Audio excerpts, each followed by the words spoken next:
Here's an example of an improper integral of type 2, Stewart's notation. The way I would describe that is it's a finite interval, but an unbounded integrand.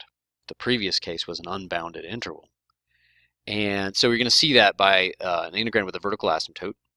In the simplest case, we'll look at two versions of this example, but in the simplest case, that asymptote is going to show up right at the edge of the interval. You see this interval -2 to 25. That looks pretty innocuous, and you really have to look at how that interacts with the integrand, either algebraically or with a graph, to see that when x gets to -2, this thing blows up. You can see the picture here. And so this is not something where we can just blithely apply any theorems from chapter 5. Those were assuming that the integrand was bounded. Now, the way we define this is we sneak up on -2 from the right-hand side because all these values are bigger than -2, and we just use a variable endpoint and the same exact integrand. So instead of sort of hitting head on the idea of integrating from -2 where this function is unbounded, we integrate from, say, -1.5 to 25, then -1.9, -1.99, and we're just painting in more and more of the area under this curve. Now, it's not a given that that's going to be finite, but in this case, you can, I think, somewhat convince yourself if you look at any of the pictures in the book or any book about improper integrals, if you have any intuition that this might make sense, and some people just say, I don't think it makes sense, but limits are like that. It doesn't look like there's a whole lot hiding here. This function hugs its asymptote really, really closely, and so that even if the values of this function are going to infinity, they have to get really close to -2 in order to do that. And so it is actually going to make sense to say there's a finite amount of area under this curve all the way to -2. If you don't like that terminology, you can just say this is the definition of this quantity. In an applications problem, it might well be that what you really care about, what you're really trying to calculate, is the limit from -1.9 to 25, or -1.99 or -1.999, and you don't really want to care about the exact precise difference. And mathematicians idealize that as taking a limit. So, so there's our setup.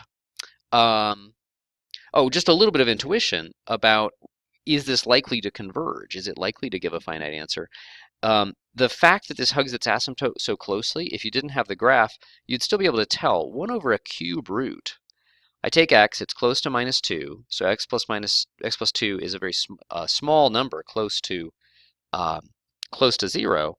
Then I cube root it. So x could be like, x plus 2 could be 1 over 1,000, and the cube root of that will just be 1 over 10. And 1 over that will just be 10, not huge. So that taming effect of the cube root is actually what's going to make this converge. And we'll try to show how we see that in the algebra. Okay, so I have this copied down here.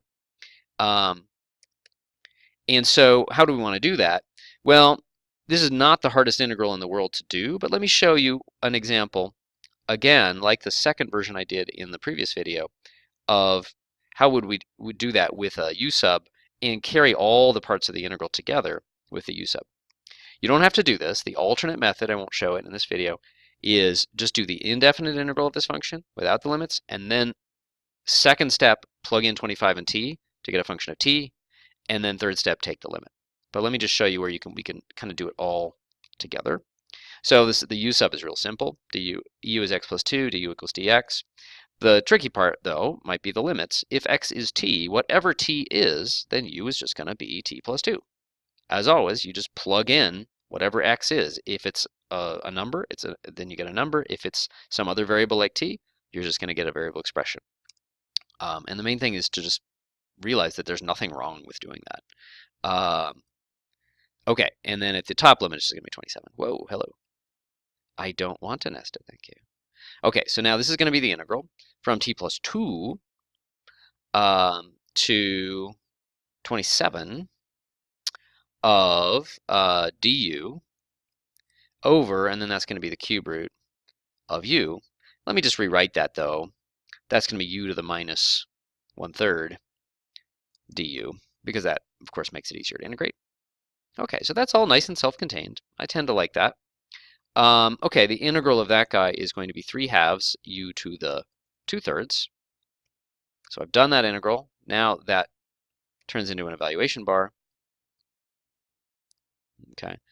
So in terms of the theory here, that what's really going on, the fact that this was a totally reasonable integral, as long as t is a number bigger than -2, allows us to use the fundamental theorem of calculus. We just could not use that legally if we had actually tried to butt up against the asymptote or to actually go through it. Okay, so now this is looking good. We can then, the limit stays out for one more time, and we're just going to plug in our t values, or plug in our values, one of them involving t. So 3/2 and then 27 to the 2/3, that's just 9. That's nice. That's times. Minus 3/2, and then it's t plus 2. T plus 2, if I hit the right thing, to the 2/3. And can kill that. Okay. All right, so now the first part is just a number. It's just 27 over 2. Minus, okay, the limit. Let's see, we can really calculate this limit now. When t goes to -2 from the right, look at what happened to the power here. This is a really nice thing. We started with a negative power, but it was between 0 and -1. So that when we did the antiderivative, we used FTC, we end up with a positive power. That is a completely different behavior when you plug in the something that's going to 0 in here. And guess what? I plug in t equals -2 to a positive power, that just goes to 0. Another way to say it is this integrand, this antiderivative, is a continuous function.